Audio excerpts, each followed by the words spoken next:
सोचिए, एक ऐसे राजा के बारे में जिसने अकेले ही एक बहुत बड़े साम्राज्य को टक्कर दी, लेकिन फिर भी इतिहास की किताबों में उसका नाम कहीं खो गया। ये कहानी है राव चंद्रसेन की, मारवाड़ के उस नायक की जिसे हम सब ने भुला दिया है। जरा डिंगल काव्य की इस लाइन को सुनिए। इसका मतलब है, जिनके घोड़ों पर कभी शाही मुहर नहीं लगी और जिनका दिल शाही नौकरी के लिए कभी नहीं झुका, ऐसे पूरे हिंदुस्तान के सरताज थे राणा प्रताप और राव चंद्रसेन। मतलब सोचिए, एक ही सांस में महाराणा प्रताप और राव चंद्रसेन का नाम। ये कितनी बड़ी बात है। तो फिर सवाल तो यही है कि अगर वो वाकई में महाराणा प्रताप जितने ही महान थे, तो फिर हम उन्हें क्यों नहीं जानते? इतिहास ने उनका नाम क्यों मिटा दिया? चलिए आज इसी रहस्य से पर्दा उठाते हैं। तो इस कहानी को समझने के लिए हमें बिल्कुल शुरुआत में चलना होगा। एक ऐसे सिंहासन की कहानी जो फूलों का नहीं बल्कि कांटों का ताज था। देखिए, उस जमाने में एक परंपरा थी ज्येष्ठाधिकार की, मतलब राजा का सबसे बड़ा बेटा ही अगला राजा बनेगा। लेकिन चंद्रसेन के पिता राव मालदेव ने इस परंपरा को तोड़ दिया। उन्होंने अपने छठे बेटे चंद्रसेन को अपना वारिस चुन लिया, और बस इसी एक फैसले ने चंद्रसेन के लिए अपने ही घर में दुश्मन खड़े कर दिए। इसके बाद तो घटनाएं बहुत तेजी से घटीं।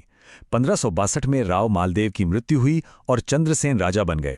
लेकिन राजा बनते ही उनके बड़े भाई राम और उदय सिंह ने बगावत कर दी, और 1563 में उन्होंने वो गलती की जिसने मारवाड़ का इतिहास बदल दिया।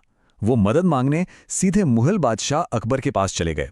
घर का झगड़ा अब सल्तनत के दरवाजे तक पहुंच चुका था, और यहीं से घर की लड़ाई सल्तनत की लड़ाई बन गई।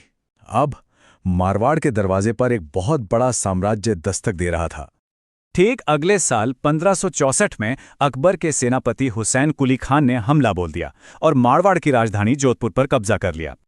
बस रातों रात राव चंद्रसेन कैसे राजा बन गए जिनके पास अपना राज ही नहीं था। उन्हें जोधपुर छोड़कर भादराजून के किले में पनाह लेनी पड़ी, और यहीं से उनकी खानाबदोश जिंदगी का सफर शुरू हुआ। अब आते हैं साल 1570 पर और नागौर दरबार पर। अकबर ने ये दरबार बुलाया तो था अकाल राहत के नाम पर, लेकिन उसका असली मकसद था राजपूत राजाओं को अपने सामने झुकाना। ये दरअसल एक इम्तिहान था। तो इस इम्तिहान में कौन कौन झुका?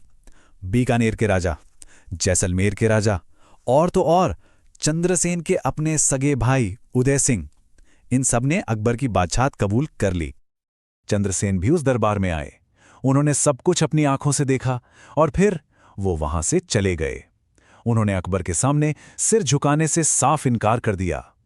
ये उनकी जिंदगी का वो पल था जिसने तय कर दिया कि अब वो हमेशा के लिए मुगलों के दुश्मन और एक विद्रोही कहलाएंगे।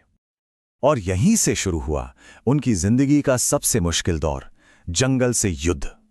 ये करीब 2 दशकों तक चला एक ऐसा संघर्ष था जो नामुमकिन सा लगता था। जरा सोचकर देखिए, लगभग 20 साल तक बिना किसी राजधानी या खजाने के वो पहाड़ों और रेगिस्तान में भटकते रहे और मुगलों से गुरिल्ला लड़ाई लड़ते रहे। अपनी ही जमीन पर एक भगोड़े की जिंदगी। लेकिन इस संघर्ष की कीमत बहुत बड़ी चुकानी पड़ी। धीरे धीरे एक एक करके सब कुछ उनके हाथ से जाता रहा। पहले राजधानी जोधपुर छिनी, फिर उनका पहला ठिकाना भादराजून का किला, फिर सिवाना का किला भी गया, जिसे मारवाड़ की आखिरी पनाहगाह माना जाता था। और जब पैसे की तंगी अपनी हद पार कर गई, तो अपनी लड़ाई जारी रखने के लिए उन्हें पोकरण का किला भी जैसलमेर के राजा को बेचना पड़ा। ये उनके कभी ना हार मानने वाले जज्बे की सबसे बड़ी कीमत थी। तो चलिए अब वापस आते हैं हमारे उसी मूल सवाल पर। आखिर इतनी बड़ी कुर्बानी और संघर्ष की ये कहानी इतिहास के पन्नों में दबकर क्यों रह गई? इसका जवाब छिपा है 1581 में उनकी मृत्यु के ठीक बाद जो हुआ उसमें।